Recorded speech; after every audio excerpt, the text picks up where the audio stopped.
What's up, people? Value of Truth. I hope everybody's out there practicing good safety precautions during this time of crisis, washing your hands before you eat, covering your mouth when you cough, and sanitizing the common areas. Oh, gosh. No, I'm just kidding. No, but seriously, we don't want people to die. Cover your mouth when you cough. But also, we got to get back to work, people. This is getting ridiculous that we can't freaking open the economy right now. Like, what is going on here? It's not like the flu hasn't been around for centuries. Let's just get over it. Come on. Anyways, enough ranting about that. I wanted to read to you from the book of Proverbs. I totally lost my place here. I could probably find it again. But, oh, here it is. Chapter 25 of Proverbs, it says, Hast thou found honey? Eat so much as is sufficient for thee, lest thou be filled therewith, and vomit it. So what does that mean? Okay, so we're going to talk a little bit about this verse here. So basically it means that if you found something that's pleasurable, okay, maybe it's candy, okay? Just for a perfect example, if you find candy like chocolate and you find it pleasurable, only eat just whatever is a good amount for you. Don't overeat it because it'll go from pleasurable to disgusting. And that's the basic premise here, that if you find honey or something sweet, eat so much as sufficient for you, lest you be filled therewith and vomit it. So you can eat something frequently or too much of, and it can actually become disgusting to you. I mean, how many of you have actually ate at a fast food joint every day and got sick of it? Okay, it's the same premise. So, and you can pretty much apply that to anything. So this basically is trying to teach us, the scripture is trying to teach us that we need moderation in life. Okay, too much of anything can be bad. If you have too much of food, it can be gluttony. If you have too much alcohol, it can be alcoholism. Too many cigarettes can be a cigarette problem. I mean, you just name it, okay? And I wanted to discuss with you what this person had to say on Yahoo Answers and kind of just tie this into this Bible verse.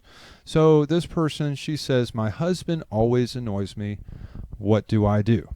She says, I'm 25 and I have 3 young kids, and my youngest baby is just 8 months old. My husband is 27, and it bothers me that he's white, since I'm biracial and he's a typical white man. We have been married 3 years and together 5. He's annoying and can't do anything right. He knows how organized I am, and he messes up and doesn't pick up after himself. He annoys me with his stupid jokes, and he always wants to visit his parents, and I don't like his mother. I'm pregnant again, only about 4 months, but I'm so tired and stressed all the time, I can't live my life and have fun. My husband is just useless in every way. I can barely stand looking at him or being in the same room as him, and he's always there with his annoying smile. I just want him to F off sometimes. I feel like I need a vacation from him. I was raised by a single parent, and I don't want that for my kids, but I can't stand the man. What do I do? I don't know, maybe leave your husband and try raising the kids by yourself. That's an option. But you say you don't want to do that, so, I mean, you can put up with him. I mean, let's ask the question, is this man benefiting you at all? Is he paying the bills?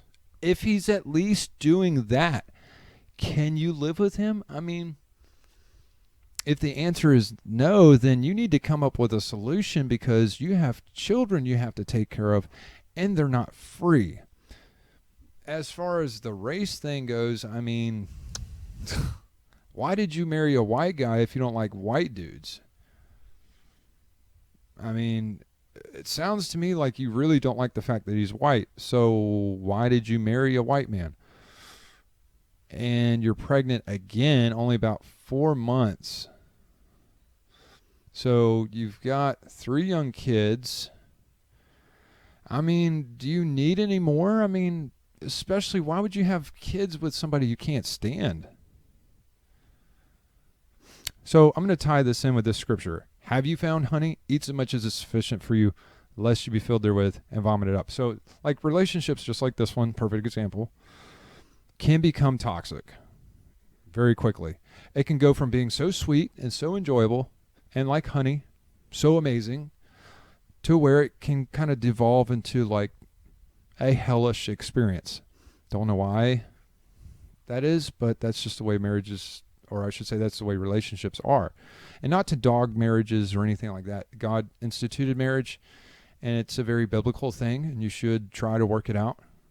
There's scripture verses to support that you should try to love your spouse, submit to your husband. Husband, love your wives. Wives, let not the wife depart from her husband. Clear as day scripture verses. So if you can, follow that to the T. Now, if you're hell-bent on leaving the man, have a backup plan.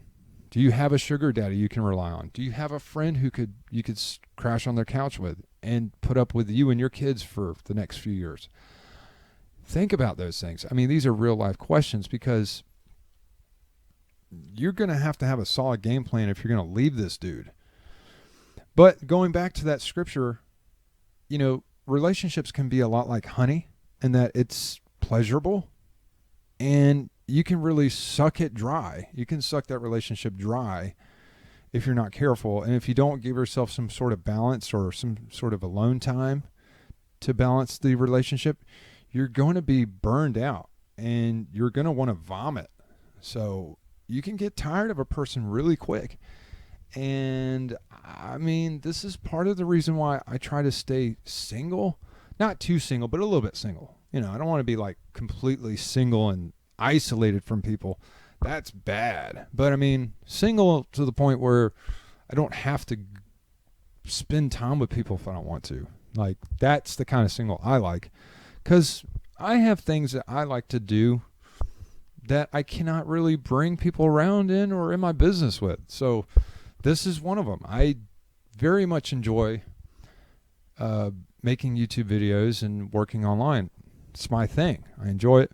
And I can't really involve a girlfriend with that. Not all the time.